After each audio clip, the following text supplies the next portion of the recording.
आज मैं आपके सामने एक ऐसी बात लेकर आया हूं जो आपकी पूरी जिंदगी को नई दिशा दे सकती है। बस एक पल के लिए अपने मन से सारी चिंताएं, थकान और भय को अलग रख दो, क्योंकि मैं कहना चाहता हूं कि डरना छोड़ो, उठो और खुद पर भरोसा करो। ये कोई साधारण शब्द नहीं है, बल्कि ये एक ज्वाला है जो महान आत्माओं जैसे स्वामी विवेकानंद को प्रेरित करती रही है। ये वही ज्वाला है जिसने अनगिनत युवाओं को हिलाकर रख दिया और कहा कि जागो, आगे बढ़ो और मंजिल तक मत रुकना। आज मैं वही ज्वाला आपके दिल में जलाना चाहता हूं। सुनो, हम सभी की जिंदगी में डर तो है ही। कोई असफलता से डरता है, कोई समाज की बातों से, कोई अपने सपनों के टूटने से और कोई आने वाले कल से। लेकिन सच्चाई ये है कि डर कोई वास्तविक चीज नहीं है, ये सिर्फ हमारे मन की रची हुई बेड़ियां हैं। आप सोचते हैं कि क्या मैं ये कर पाऊंगा? अगर मैं गिरा तो लोग क्या कहेंगे? लेकिन याद रखो, गिरना कोई हार नहीं है, बल्कि गिरकर उठना असली जीत है। जो गिरता है और फिर खड़ा होता है, वही आगे जाता है। जो डर से थरथराता रहता है, वो वहीं ठहर जाता है। अब सवाल है कि डर से कैसे निकला जाए? इसका जवाब है खुद पर यकीन करना। सोचो, एक नवजात शिशु जब पैदा होता है तो उसे चलना नहीं आता। वो कितनी बार गिरता है, कितनी चोटें खाता है, लेकिन क्या वो रुकता है? नहीं, वो बार बार प्रयास करता है और यही यकीन उसे चलना सिखाता है। अगर एक छोटा बच्चा इतनी बार गिरकर भी उठ सकता है, तो हम क्यों नहीं? याद करो शिकागो की वो घटना, जब स्वामी विवेकानंद ने कहा, बहनों और भाइयों अमेरिका के, तो पूरा सभागार 2 मिनट तक तालियों से गूंज उठा। क्या उनमें डर नहीं था? था जरूर, लेकिन उन्होंने अपने भरोसे को डर से बड़ा बना लिया। उन्होंने अपने आत्मबल से सारी दुनिया को बता दिया कि भारत सिर्फ संतों का देश नहीं, बल्कि ऊर्जा, बुद्धि और साहस का भी स्रोत है। तो आज मैं तुमसे कहता हूं, विवेकानंद की तरह डर को दरकिनार करो और खुद पर भरोसा करना सीखो। जिंदगी एक संघर्ष है। हर रोज जब तुम जागते हो तो 2 रास्ते सामने होते हैं, डर के साथ जीना या भरोसे के साथ विजयी होना। और मुझे पूरा विश्वास है कि तुम जीत के लिए ही बने हो, हार के लिए नहीं। तुम्हें डर को मात देनी है, अपने सपनों के लिए लड़ना है। जब तुम खुद पर यकीन कर लेते हो तो ब्रह्मांड खुद तुम्हारे लिए मार्ग प्रशस्त करता है। तो अभी इसी क्षण अपने अंदर झांक कर देखो, अपने डर को नाम दो और उसे पैरों तले रौंद दो। क्योंकि अगर तुम डर से भागोगे तो वो तुम्हारा पीछा करेगा, लेकिन अगर तुम डर की आंखों में आंखें डालकर कहोगे कि मैं नहीं डरता, तो डर खुद भाग जाएगा। दोस्तों, ये पहला भाग सिर्फ आरंभ है। हमने डर को समझा और खुद पर भरोसे की शक्ति जानी। आने वाले भागों में मैं बताऊंगा कि कैसे उद्देश्य निर्धारित करें, कैसे चुनौतियों पर विजय पाएं और कैसे अपनी जिंदगी को इतना मजबूत बनाएं कि सारी दुनिया तुम्हें सम्मान दे। लेकिन अभी का मूल मंत्र यही है, डरना छोड़ो, उठो और खुद पर भरोसा करो। दोस्तों, मैं तुमसे एक सीधा प्रश्न करता हूं, तुम्हारी जिंदगी का उद्देश्य क्या है? क्या तुम जानते हो कि तुम किस लिए जी रहे हो, या बस भीड़ में धक्के खाते हुए चल रहे हो, जैसे ट्रेन के डिब्बे में यात्री एक दूसरे को धकेलते हैं बिना मंजिल जाने? याद रखो, जिस व्यक्ति का कोई उद्देश्य नहीं होता, वो हवा में उड़ते पत्ते सरीखा है। हवा जहां ले जाती है वो वहीं चला जाता है। लेकिन जिसका उद्देश्य स्पष्ट है, वो हवा की दिशा तक बदल देता है। स्वामी विवेकानंद ने कहा था, एक विचार को पकड़ो, उसी पर केंद्रित रहो, उसे अपनी सांसों में बसाओ, उसे अपना सपना बनाओ। मतलब, अगर तुमने कोई उद्देश्य चुना है तो तुम्हारी सुबह उसी के लिए हो, रात उसी के लिए।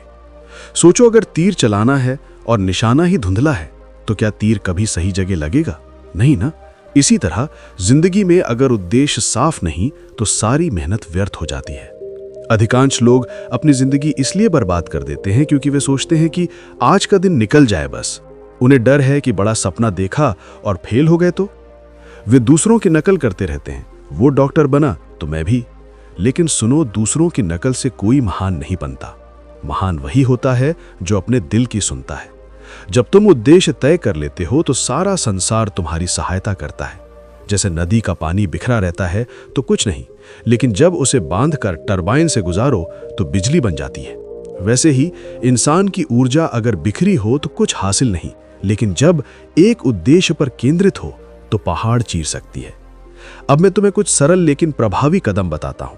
खुद से पूछो, मैं वास्तव में क्या चाहता हूं? लिख डालो, चाहे सफलता, सम्मान, धन, ज्ञान या सेवा। स्पष्ट करो। सिर्फ अमीर बनना नहीं, बल्कि अगले 5 साल में इतना कमाना है, इस तरीके से। समय सीमा तय करो। बिना समय के उद्देश्य सपना बनकर रह जाता है। जैसे परीक्षा की तारीख तय होती है, वैसे जिंदगी के उद्देश्यों की भी। उद्देश्य को छोटे भागों में बांटो। बड़ा उद्देश्य भयभीत करता है, इसलिए इसे छोटे टुकड़ों में तोड़ो। इस साल इतना, इस महीने इतना, इस सप्ताह इतना। रोज याद करो, उद्देश्य को लिखो, पढ़ो, मन में बसाओ। बार बार याद करने से अवचेतन मन उसी दिशा में कार्य करता है। दोस्तों, एक छोटी कहानी सुनाता हूं। एक युवक ने स्वामी विवेकानंद से पूछा, सफल कैसे बनूं? स्वामी जी उसे नदी किनारे ले गए, उसका सिर पानी में डुबो दिया। युवक तड़पने लगा।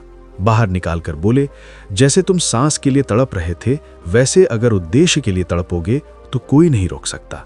यही है उद्देश्य की प्यास। अगर वो प्यास नहीं तो मंजिल भी नहीं। तो आज ही उद्देश्य तय करो, डर भूल जाओ, छोटे सपने मत देखो, क्योंकि उनमें वो ताकत नहीं जो रातों रात बदल दे। बड़े स्पष्ट सपने देखो और हर रोज उसी के लिए जियो। दोस्तों, क्या कभी तुम्हारी जिंदगी में सब कुछ उल्टा पुल्टा हो गया? तुमने कड़ी मेहनत की, सपने बुने, लेकिन परिणाम असफलता। दिल टूटा, हौसला छूटा, शायद सोचा कि मैं इसके लायक नहीं। लेकिन सुनो, असफलता हार नहीं बल्कि संकेत है कि रास्ता बदलो, मंजिल वही रखो। स्वामी विवेकानंद कहते थे, चुनौतियां आए तो रुक मत जाओ, उनसे भिड़ो। चुनौतियां ही तुम्हें मजबूत बनाती हैं। अगर जिंदगी में कोई समस्या ना हो तो हम कैसे विकसित होंगे? जैसे लोहा तलवार बनने के लिए आग में तपता है, वैसे इंसान महान बनने के लिए चुनौतियों की भट्ठी से गुजरता है। लोग असफलता से क्यों डरते हैं? क्योंकि समाज जज करता है। देखो, गिर गया, लेकिन याद रखो, लोग तो बोलेंगे ही। सफल हुए तो कहेंगे भाग्य अच्छा था, असफल हुए तो कहेंगे अयोग्य है। तो दूसरों की राय से जीने का क्या मतलब? हर बड़ी सफलता के पीछे असफलताओं का ढेर होता है। थॉमस एडिसन ने बल्ब बनाने से पहले 1000 असफलताएं झेली। लोग मजाक उड़ाते थे, लेकिन एडिसन बोले, मैं फेल नहीं हुआ, बस 1000 तरीके मिले जो काम नहीं करते।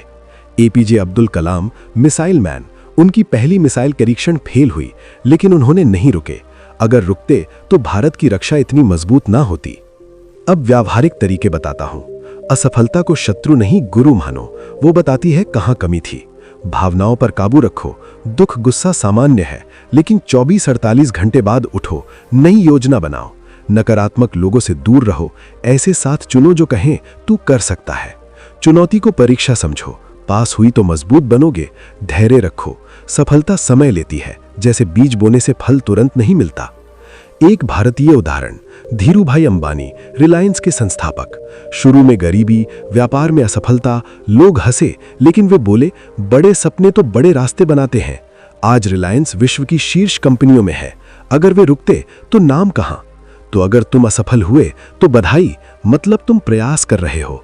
जो कुछ नहीं करते उन्हें असफलता नहीं मिलती, लेकिन इतिहास वही रचते हैं जो कोशिश करते हैं। इस भाग का सार, चुनौतियां और असफलताएं बाधाएं नहीं, सीढ़ियां हैं। उनसे सीखो, डरो मत। दोस्तों, कितने लोग नए साल पर संकल्प लेते हैं, रोज व्यायाम, पढ़ाई, मेहनत, लेकिन 10 दिन बाद सब खत्म। क्यों? क्योंकि अनुशासन और निरंतरता भूल जाते हैं। स्वामी विवेकानंद बोले, शक्ति शुरू करने में नहीं, लगातार करने में है। सोचो, किसान एक दिन जोतता और छोड़ दे तो फसल उगेगी? खिलाड़ी एक दिन अभ्यास कर मैच खेलने जाए तो जीतेगा? नहीं। सफलता रोज की छोटी मेहनतों का योग है। हम अनुशासन क्यों तोड़ते हैं? तुरंत परिणाम चाहिए। आलस हावी हो जाता, सोचते कल से, लेकिन कल कभी नहीं आता।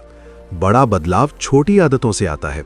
रोज 1% बेहतर बनो, साल भर में 37 गुना। छोटा शुरू करो, पढ़ाई 10 मिनट से, व्यायाम 5 पुशअप से।